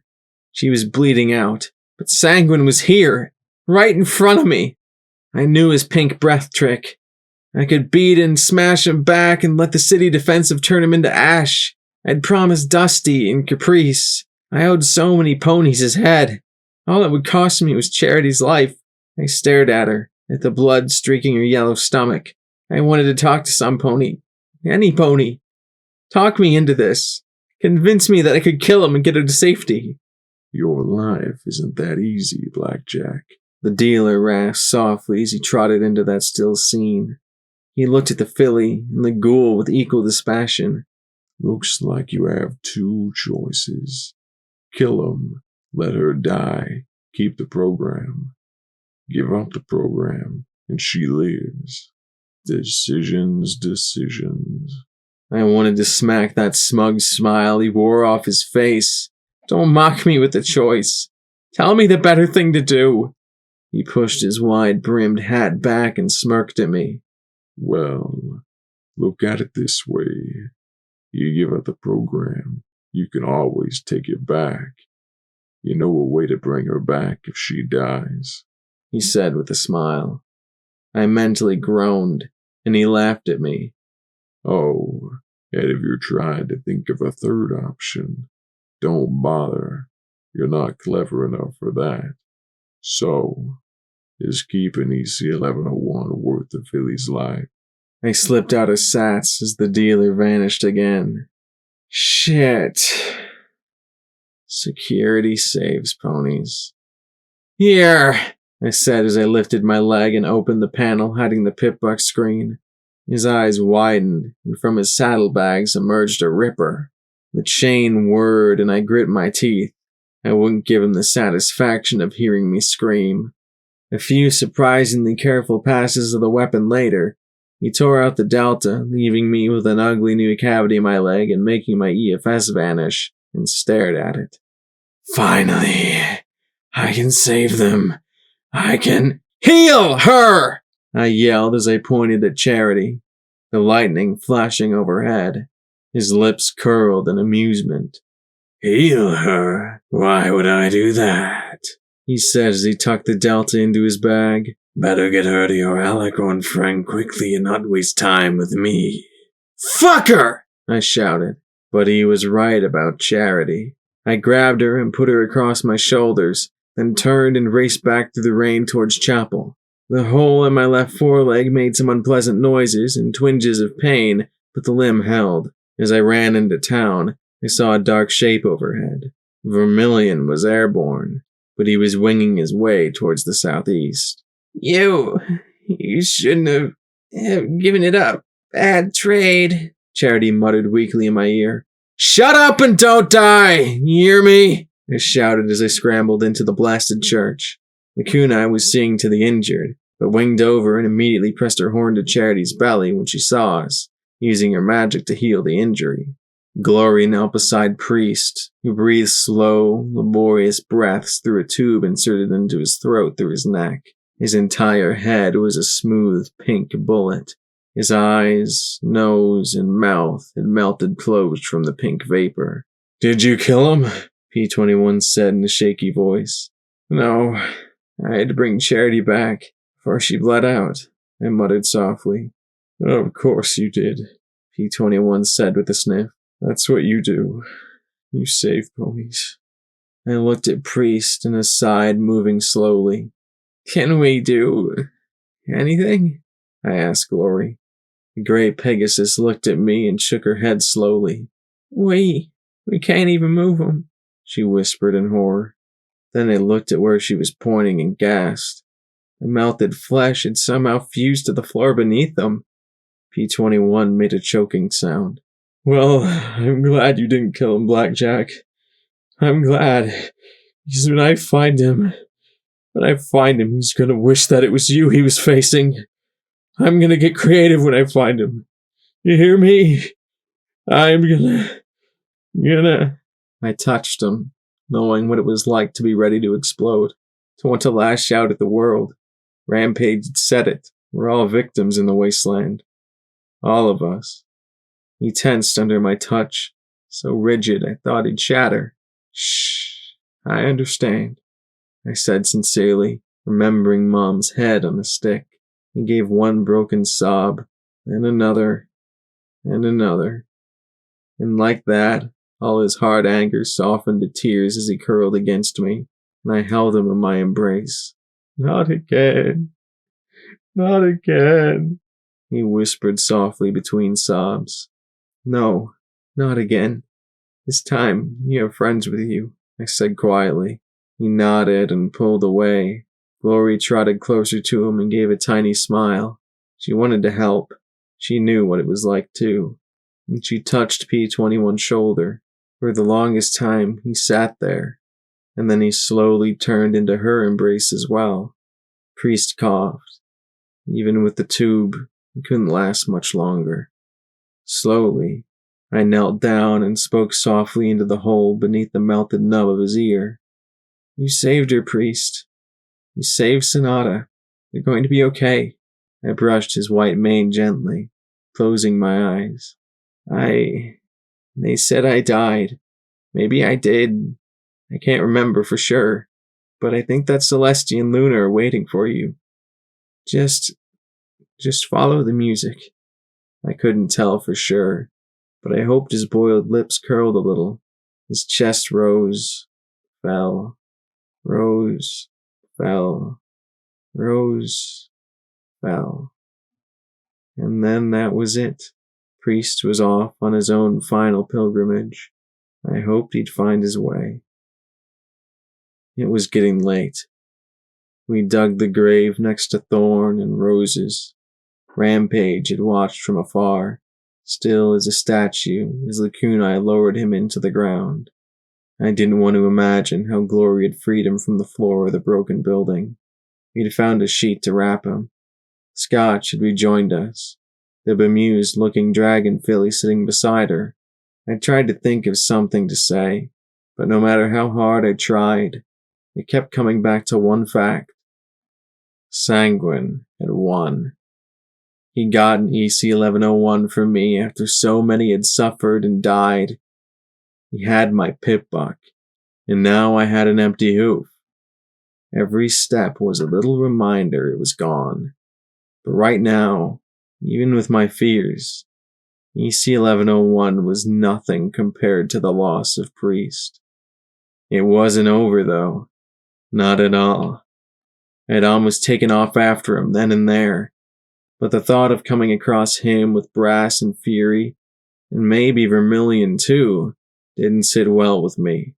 Not even I was stupid enough to run into those odds unprepared. I'd track him down, though.